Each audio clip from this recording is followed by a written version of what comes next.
Hello students, welcome in my class. Today we are solving question number 7 of exercise 3.1. Question number 7 में क्या है? Find the value of A, B and C, A, B, C and D from the equation. Equation actual में हमें खुद बनानी है. आपको क्या है? मैट्रिक्स इक्वल गिवन है. इस क्वेश्चन में क्या है? टू मैट्रिक्स के एलिमेंट्स क्या हैं? टू मैट्रिक्स इक्वल हैं. दैट मीन्स उनके कॉरस्पॉन्डिंग एलिमेंट क्या होंगे? इक्वल होंगे. आपके पास फर्स्ट मैट्रिक्स है A minus B, 2a plus C, 2a minus B, 3c plus D is equal to -1 5 0 3.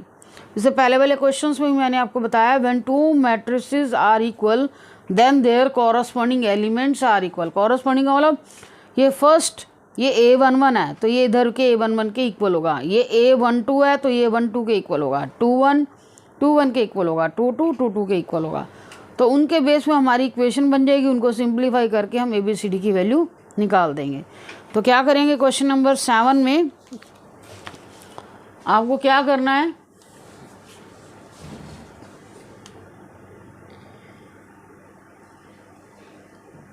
Question number 7 में जैसे मैट्रिक्स गिवन है वो हमने राइट कर दी.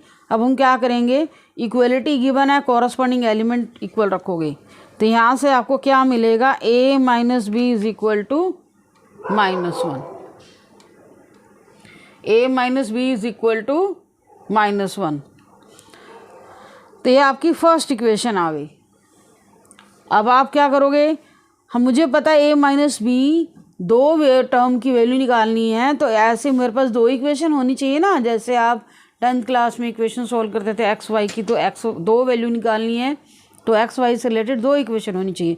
तो यहाँ पर हमारे पास अवेलेबल है ए बी से रिलेटेड सेकेंड इक्वेशन है. तो क्या लिखोगे? Twice a minus B is equal to 0. तो अब इनको एलिमिनेशन मेथड से क्या करोगे? सॉल्व करोगे. हमारे पास ए बी की वैल्यू आ जाएगी.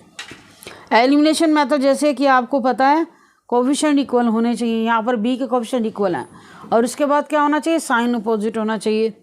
ये plus minus minus this cancel. -2a plus A minus A is equal to -1. A 1 से 1 कैंसल. ए की वैल्यू कितनी आ गई? 1. अब आपको क्या करना है?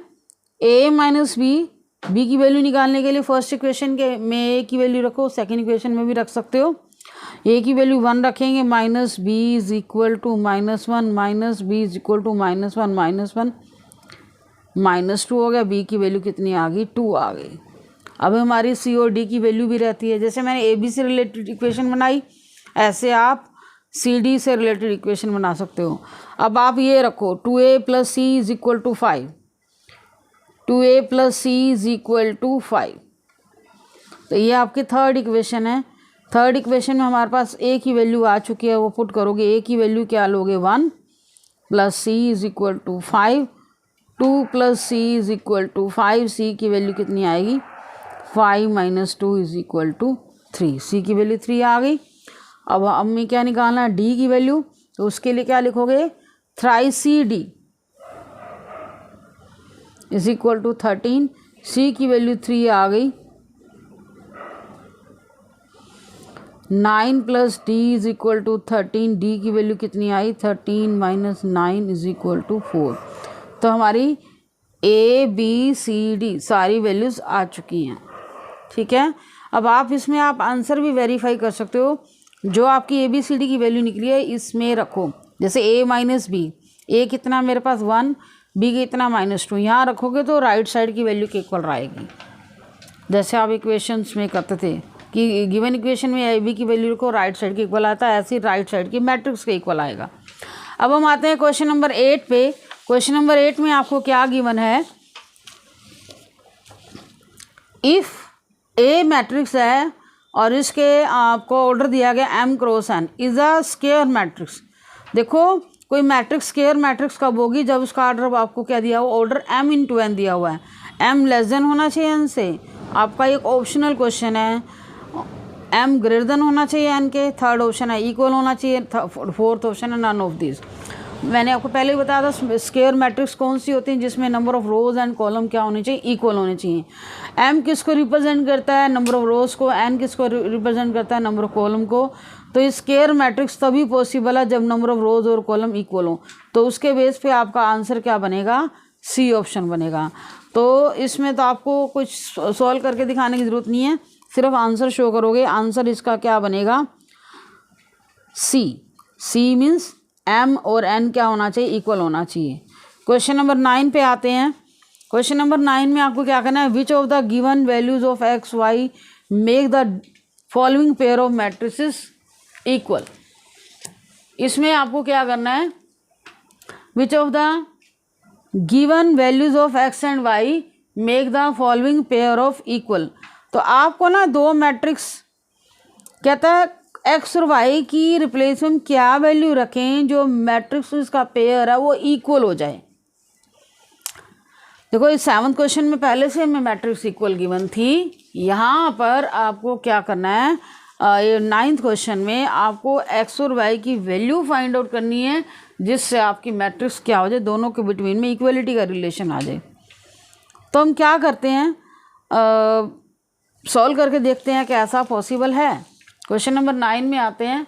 यहाँ पर आपकी मैट्रिक्स क्या गिवन है, 3x + 7 y + 1 5 2 - 3x, और यहाँ देखो कोमा अप्लाई किया गया, इक्वल पहले से नहीं अप्लाई किया गया क्योंकि हमें ये चेक करना है कौन सी वैल्यू पे इक्वल आने वाला है। पहले तो चेक करो, ये भी ऑप्शनल क्वेश्चन है आपका आंसर।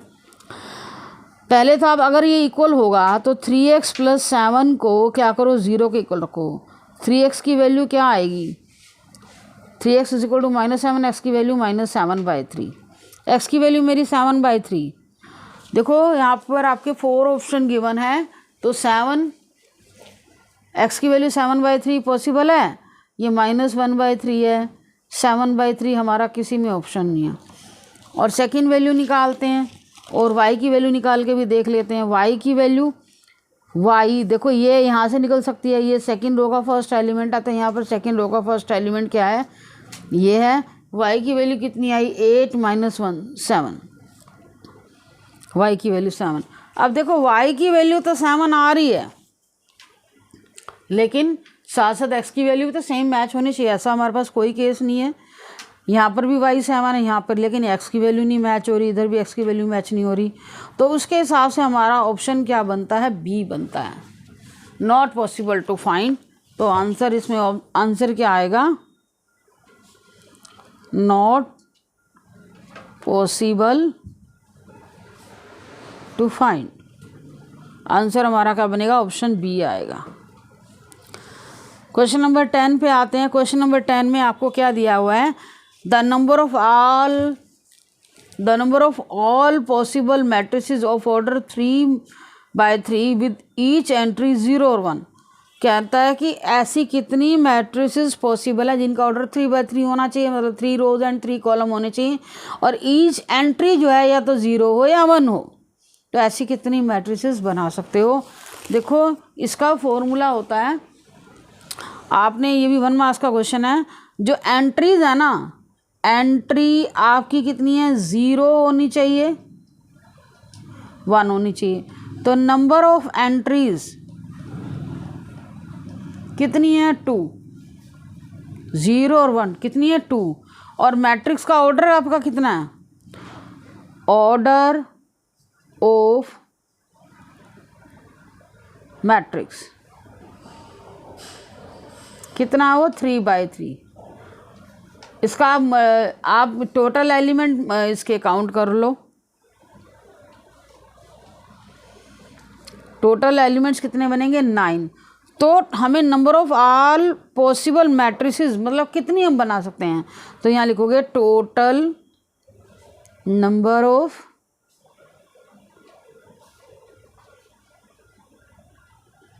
मैट्रिसेस क्या होगा, 2। जितनी एंट्रीज हों उसके ऊपर आप क्या पावर अप्लाई करोगे, जो मैट्रिसेस का ऑर्डर है उनकी मल्टीप्लाई, 2⁻9। और 2⁻9 को आप सोल्व करोगे क्या आएगा, इसको कैसे सोल्व कर सकते हो, देखो 2⁻3 2⁻3 2⁻3 बेस सेम है, मैंने इसको ब्रेक कर दिया, बेस सेम हो तो पावर ऐड हो जाएगी ना, 3 + 3 + 6 9 हो गया। तब ये 2 की पावर 8 का मतलब 2 की पावर 3 का मतलब 8, 2 की पावर 3 का मतलब 8, तीनों की वैल्यू क्या आएगी 8, तीनों को मल्टीप्लाई करोगे 512। तो इसमें आपका क्या आ रहा है, ऑप्शन डी आ रहा है। तो ये आपका क्वेश्चन ज़रूरी नहीं है आए, आपका फॉर्मेट आपको बताया गया है। जितनी एंट्रीज होती हैं, जैसे यहाँ पर 2 हैं तो 2 ही लिखी मैंने, 3 हो तो 3 लिखोगे, और जितना ऑर्डर है 3 उसके ऊपर, और नंबर ऑफ एंट्रीज के ऊपर आपने पावर अप्लाई करनी जितना ऑर्डर है आपका। तो ये आपकी एक्सरसाइज कंप्लीट हो चुकी है।